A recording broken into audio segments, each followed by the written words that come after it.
Well, as promised, folks, I'm going to take you through this Wayland Yutani Commando pulse rifle a little bit closer. So let's get right into it. All right, I'm going to go through the functionality of this Matsucorp Pulse Rifle. I'm going to go into great detail on how it's built, so you get an idea of what you're getting when you do get this type of prop replica from him. First of all, there's a lot of functionality, so just going to go through that one thing at a time, starting with the shotgun pump. All right, so this is going to be chargeable or rackable, right? Now inside of this chamber here is a lot of detail, shotgun detail, but it is cast in resin, so there's no metal shotgun within this framework here. This is an actual 870 shotgun bolt. There's the extractor right there, okay? So that is a real shotgun bolt inside, again, giving it the realism it needs. Underneath, there is the actual trigger assembly and the, I guess you could call it the loading tongue, right? I think that's what they call it, so correct me if I'm wrong. This will depress, and there is an orifice or chamber in there. However, this does not rack and eject shells, so you can't expect that with this type of rifle. Okay. Now the upfront section here, you're going to have some choices from that. You'll have choices like an 8-hole, and these are also the 10-hole. So he's got a lot of 10-hole vents available, and the 8 holes are a little bit more challenging for him to get his hands on. So depending on what build you want, you got to let him know what type of barrel shroud, barrel vent that you desire. So that's one of the other things. Now functionality too as well, you're going to have a charging handle that does come back. It's on a spring, so it will come forward. It does not chamber any rounds, but it is functional.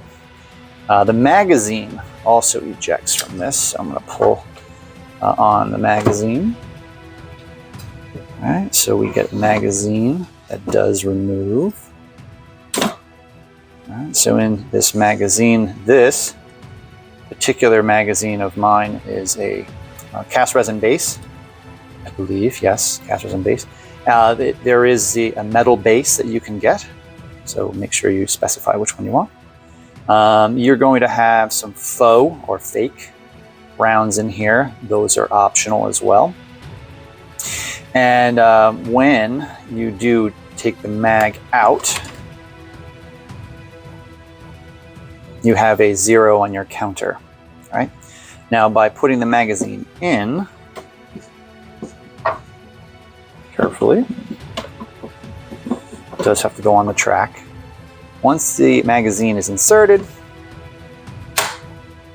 you are going to have a 95 count, right? And then when the trigger is pulled, it is going to count down rounds until such time to empty your magazine into those pesky xenomorphs, and it goes to 0. Now, when I pull the mag out, obviously it'll remain 0. When I put the mag back in, you're going to get your 95. All right, cool. Also, I am going to mention that there's a trigger in here, which is part of the trigger assembly from an actual 870 shotgun. So that's inside of this as well. Now, for the rear, got the stock. There's a pin here on the back. And by depressing the pin, there are some locking points. All right, it's the third locking point. And I think there's a fourth. And there it is. That's fully extended. All right, so you have a fully extendable shoulder stock. Now, this particular shoulder stock is a bit more loose than my other Matsucorp Pulse Rifle, and I am not by any shape or form disappointed. This particular one I wanted to be beat up, so that it's got a bit of a worn feel to it by being a bit loose. So just again, specify what you're looking for. All right.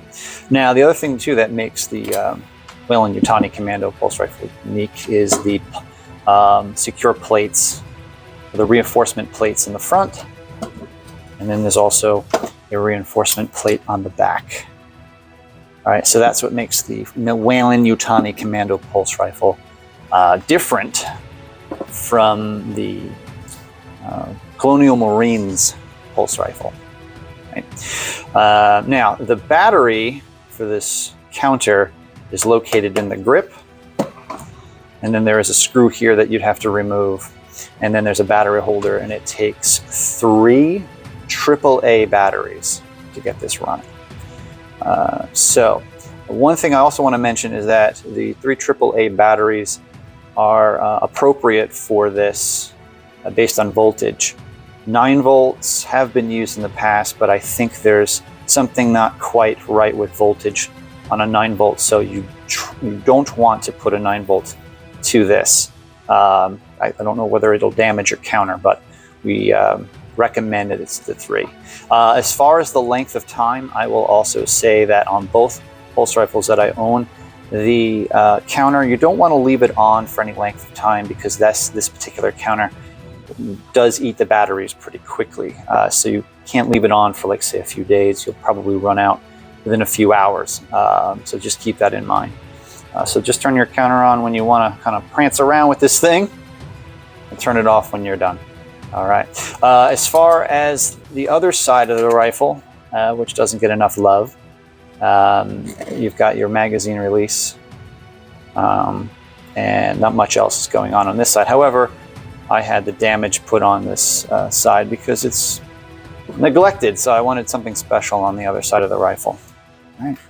Again, the weight on this is about 10 pounds or 4.5 kilograms. It's a beast. It's heavy, and it's solid. You know, there's not a loose parts on most of it. It does have a great feel to it.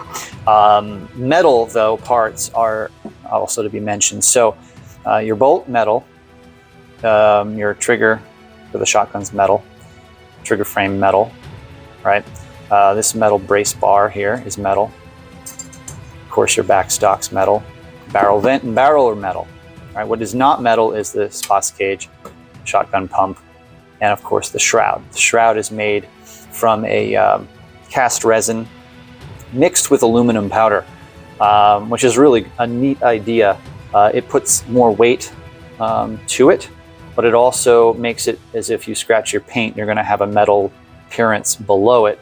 So as it wears out, it feels more like a metal, or seems more like a metal than it does a plastic or a resin. All right, so that is, my friends, a rundown on exactly what's going on with this pulse rifle. I'm glad you spent some time with me. Stay tuned. I'm going to try and do a couple videos a month to keep you all entertained. But pass this along to any friends or family that are interested in the Matsucorp Pulse Rifle. You will not be disappointed. And the only thing that is a bit difficult to keep patient, because Matt takes quite a few months to produce a pulse rifle, but that's not his by his design. That is because of supply and demand, and of course materials and all that good stuff. And he's a one-man show. All right, enjoy yourselves, folks. And signing off for today, Alien Armament.